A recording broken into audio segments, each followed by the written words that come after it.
وعلى آله وصحبه أجمعين ومن تبعهم بإحسان إلى يوم الدين. وبعد، قال النبي صلى الله عليه وسلم: لا تقبل صلاة بغير طهور ولا صدقة بالقلوب. رواه مسلم. محترم سامعین کرام اور عزیز طلباء، آج میرے درس حدیث کا موضوع ہے طہارت میں بعض غلطیاں اور کوتاہیاں. میرے دینی اور دینی بھائیوں، نماز ارکان اسلام میں سے ایک اہم اور مؤکد ترین رکن ہے اور اس کی فرضیت کتاب و سنت سے ثابت ہے. صحت صلاۃ کے لیے طہارت اور وضو شرط ہے. وضو کے بغیر نماز نہیں ہوتی ہے. حضرت عبداللہ بن عمر رضی اللہ تعالیٰ عنہ بیان کرتے ہیں کہ اللہ کے رسول صلی اللہ علیہ وسلم نے بیان فرمایا کہ بغیر وضو کے نماز نہیں ہوتی ہے اور صدقہ حرام اور ناجائز طریقے سے حاصل کیے مال سے قبول نہیں ہوتا ہے. حضرت ابو ہریرہ رضی اللہ تعالیٰ عنہ بیان کرتے ہیں کہ اللہ کے نبی جناب محمد رسول اللہ صلی اللہ علیہ وسلم نے فرمایا کہ جو شخص بے وضو ہو گیا اس کی نماز نہیں ہوتی جب تک کہ وہ دوبارہ وضو نہ کرے. اس طرح کی بات غلطیاں ہمارے بعض نمازی حضرات سے ہوتی ہے جن کا تعلق طہارت سے ہے، اور آج میں وضو سے متعلق بعض غلطیوں اور کوتاہیوں کی جانب اس آسمانیت کے ساتھ اشارہ کرنا چاہتا ہوں کہ شاید کسی دل میں اتر جائے میری بات. پہلی کوتاہی مکمل اور اچھی طرح سے وضو نہ کرنا، یعنی وضو کے تمام اعضاء کو جس طرح ہمیں دھونے کا حکم دیا گیا ہے اس طرح اہتمام نہ کرنا. نمازی کی ذمہ داری ہے کہ جب وضو کرے تو اعضاء وضو پر اس کی نگاہ ہونی چاہیے اور ہر جگہ پانی پہنچانے کی کوشش کرنی چاہیے.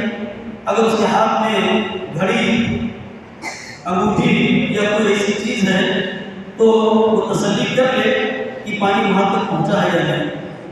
ہمارے بعض نمازی حضرات پاؤں دھونے میں غفلت برتتے ہیں اور پاؤں کو اچھی طرح نہیں دھوتے ہیں.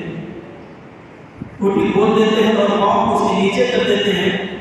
تو اس طرح پاؤں دھونے سے کہیں نہ کہیں پاؤں کا کوئی حصہ خشک رہ جاتا ہے، اور اگر پاؤں کا کوئی حصہ خشک رہ گیا تو وضو نہیں مکمل ہوا.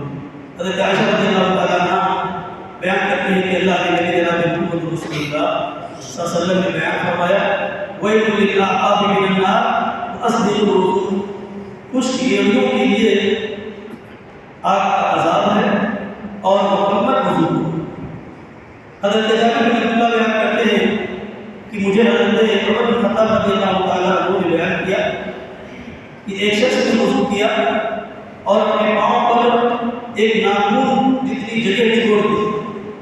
اللہ کے نبی جناب محمد رسول اللہ صلی اللہ علیہ وسلم نے دیکھا تو فرمایا کہ جب فحسن وضوءک، واپس جا اور اچھی طرح سے وضو کر.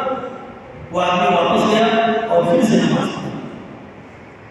اس حدیث سے معلوم ہوا کہ بغیر وضو کے نماز نہیں ہوتی.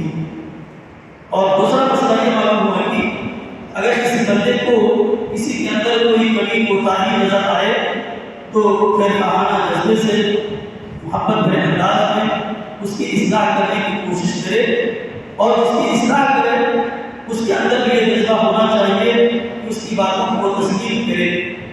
لیکن افسوس کہ آج ہمارے اندر نہ اصلاح کا جذبہ ہے اور نہ تو ایک دوسرے کے تئیں ہمارے دلوں میں الفت و محبت ہے سوائے نفرت کے، اور یہ دونوں غلط ہے. دوسری کوتاہی دونوں ہاتھوں کو بفیک گھڑیوں تک نہ دھونا، جبکہ انگلی سے لے کر گھڑیوں تک دھونے کا حکم دیا گیا ہے، اس لیے کہ ہتھیلیاں دونوں ہاتھ میں شامل اور داخل ہیں. تیسری کوتاہی بعض لوگ چہرہ دھوتے وقت مکمل چہرہ نہیں دھوتے.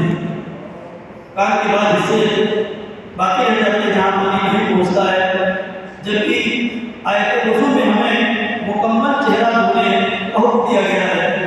اور چہرے کی حدود، چہرہ کا حصہ لمبائی میں سر کے بالوں سے شروع ہو کر کے داڑھی کی دونوں ہڈیوں اور تھوڑی تک کے نیچے تک اور چوڑائی میں دونوں کانوں کی جڑوں کے درمیان تک ہے۔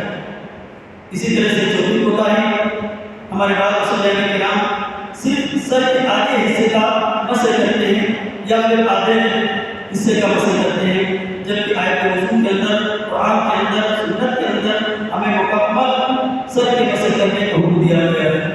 حدیث کے اندر آتا ہے کہ ہمارے نبی اکرم جناب محمد رسول اللہ صلی اللہ علیہ وسلم نے اپنے دونوں ہاتھ سے سر کا مسح کیا۔ سر کی ابتدائی حصے سے لے کر کے اپنے دونوں ہاتھوں کو بدلی تک لے جا کر کے وہی واپس لائے جہاں آپ نے شروع کیا۔ اس طرح سے ہمیں اپنے پورے سر کا مسح کرنا چاہیے۔ ہاتھ اور پاؤں کی انگلیوں کا خیال نہ کرنا، حدیث کے اندر آتا ہے اللہ کے نبی جناب محمد رسول اللہ صلی اللہ علیہ وسلم نے فرمایا اذا توضأت فقلب بین اصابع یدیک ورجليك، کہ جب تم وضو کرو تو اپنے ہاتھ اور پیروں کے انگلیوں کے بیچ خیال کرو۔ آخری بات، پانی استعمال کرنے میں اسراف کرنا۔ ہم ضرورت بھر کر پانی استعمال نہیں کرتے بلکہ اسراف کرتے ہیں، اور ہمارے بچے تو قدم اور آگے ہیں، پانی کی ٹوٹی کھول کر کے ہنستے ہیں اور تماشا دیکھتے ہیں، دیکھیے کتنے فورس سے پانی آ رہا ہے، جبکہ اسراف کرنے سے ہمیں اللہ رب العالمین نے منع فرمایا ہے اور کہا کہ ولا تسرفوا، ہم سے نہ گزرو، اسراف نہ کرو، انہ لا یحب المسرفین، کہ اللہ تعالیٰ مسرفین کو، حد سے گزرنے والے کو ناپسند کرتا ہے۔ آخر میں دعا ہے کہ بارے اللہ ہم سب کو سنت نبوی کے مطابق طہارت اور وضو کرنے کی توفیق عطا فرمائے۔ وما علینا الا البلاغ۔ السلام علیکم ورحمۃ اللہ وبرکاتہ۔